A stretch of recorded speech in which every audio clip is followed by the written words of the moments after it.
देखिए, बृहस्पति ज्योतिष में सबसे ज्यादा शुभ और पवित्र ग्रह है। नवग्रहों में बृहस्पति को गुरु और मंत्रणा का कारक मानते हैं।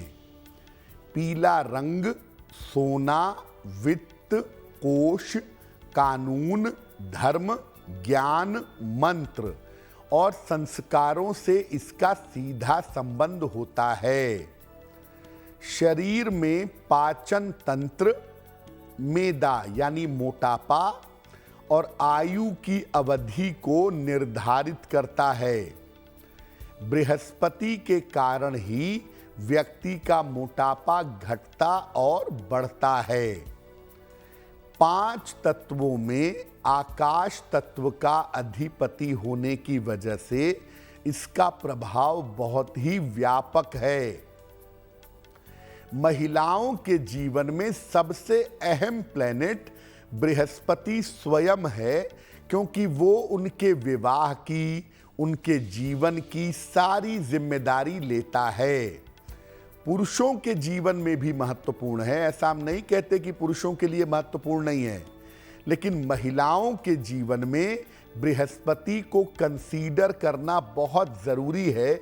अगर आप किसी महिला की कुंडली देख रहे हैं, बृहस्पति की सिचुएशन, पोजीशन अगर उस महिला की ठीक है, तो बाकी मामले में चिंता करने की ज्यादा जरूरत नहीं होती है। जैसा शुरुआत में बताया कि फैट का, मैदा का, मोटापे का स्वामी होता ही बृहस्पति है और शरीर में वसा यानी फैट को संचित करने की क्षमता बृहस्पति के पास होती है।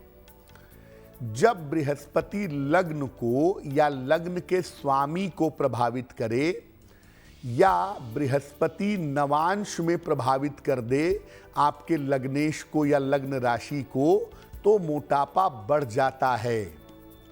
बृहस्पति कमजोर हो तो खाने की गलत आदत से मोटापा बढ़ता है और बृहस्पति लग्न के आसपास हो तो अनुवांशिक कारण होते हैं।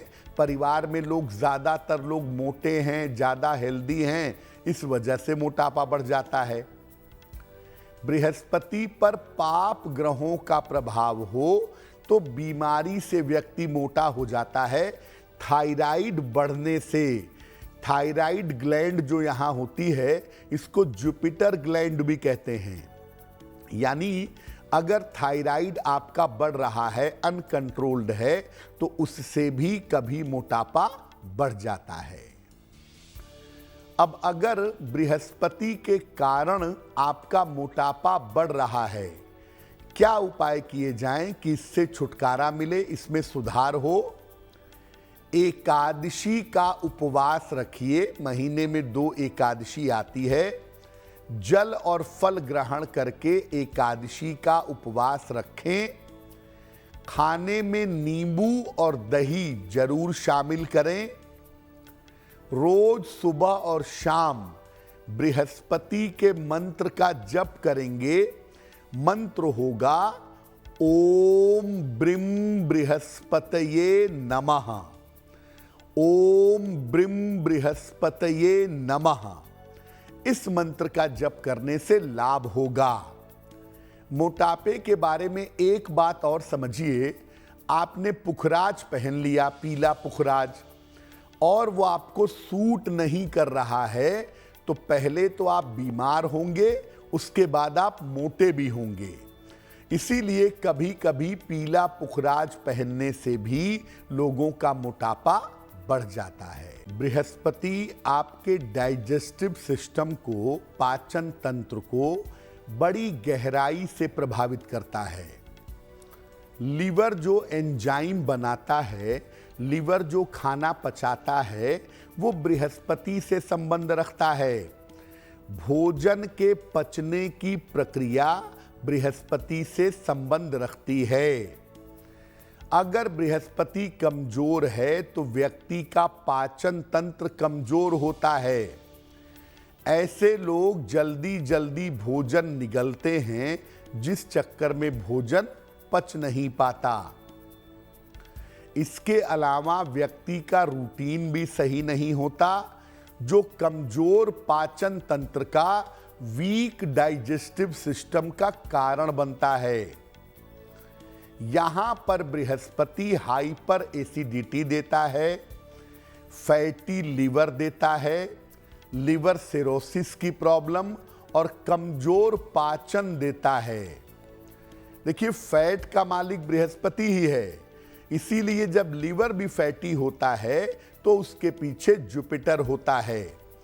बृहस्पति अगर कुंडली पे ज्यादा असर डालता है ना, तो लोग खाने के बड़े शौकीन होते हैं, अपने शरीर को, अपने जीवन को देखे बिना खाते रहते हैं और फिजिकल वर्क नहीं करते, लीवर फैटी हो जाता है और पाचन तंत्र पर बुरा असर पड़ जाता है। क्या उपाय किया जाए? भोजन में हरी सब्जियों का प्रयोग करें। जहां तक हो सके दाल और अनाज कम से कम खाएं। रात भर तांबे के लोटे या तांबे के जग में पानी भरकर रखें और सुबह उस जल को रोज पिएं। एक सोने या पीतल का छल्ला राइट हैंड की इंडेक्स फिंगर में, दाहिने हाथ की तर्जनी उंगली में अगर आप धारण करें तो आपके लिए बेहतर होगा। देखिए, लीवर एक ऐसा अंग है शरीर का जो अपने आप को रिजुविनिएट कर लेता है, दोबारा रिक्रिएट कर लेता है। तो अगर फैटी लीवर है या लीवर से संबंधित कोई दिक्कत है तो आप सात्विक हो जाइए, सादा भोजन करिए, थोड़ा फिजिकल एक्सरसाइज करिए और संभव हो तो अगर आपने पुखराज पहना है, लीवर में प्रॉब्लम है, तो पुखराज कुछ समय के लिए निकाल दीजिए।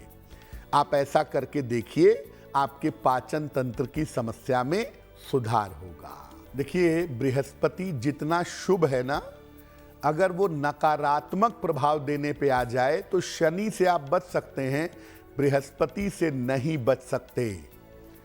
कैंसर जैसे असाध्य रोग के पीछे यस बृहस्पति है। बृहस्पति किसी भी चीज को बड़ा और विशाल कर देता है। अक्सर कुंडली में जिस भाव में रहता है, जिस खाने में रहता है, उसको खराब कर देता है और शरीर के जिस हिस्से में रहता है उसमें बड़ी और दीर्घकालिक, बड़ी और लंबे समय तक चलने वाली बीमारियां देता है। कैंसर जैसे बड़े और असाध्य रोग भी देता है। कुंडली में अगर छठवें भाव में गुरु बैठे, कैंसर होने की संभावना 90% बन जाएगी। और भी परमुटेशन कॉम्बिनेशन है, लेकिन छठे का बृहस्पति कैंसर पकड़ाता ही है। देखिए, कैंसर में राहु की भूमिका भी होती है, लेकिन गुरु की भूमिका सबसे ज्यादा होती है और कभी कभी इसका उपाय और निदान दोनों कर पाना असंभव होता है अगर देखा जाए तो। क्या उपाय किया जाए? मान लिया कैंसर होने की संभावना है, कुंडली में कॉम्बिनेशन ऐसे हैं कि कैंसर हो सकता है, तो क्या उपाय करें? हमेशा अपना आचरण और अपना स्वभाव ठीक रखें। नियमित रूप से भगवान शिव की या अगर किसी गुरु को बनाया है तो गुरु की उपासना करें। रोज सुबह और शाम एक एक बार गजेंद्र मोक्ष का पाठ करें। शाम को नहीं कर पाते, सुबह तो करिएगा ही। और रोग अगर हो गया, कैंसर के सिम्टम्स आ गए, तो हर महीने एक बार गन्ने के रस से रुद्राभिषेक करवाते जाइएगा। और कैंसर की जरा भी संभावना है, जरा भी सिम्टम है या आपके सिम्टम में आ गया है, तो भूल कर भी पीला पुखराज मत पहनिएगा। अगर आप मुझसे जुड़ करके अपनी समस्याओं का समाधान चाहते हैं और चाहते हैं कि आपकी समस्याओं को ज्योतिष के माध्यम से सुलझाया जाए, तो आप हमसे संपर्क कर सकते हैं, जुड़ सकते हैं एस्ट्रो तक पर।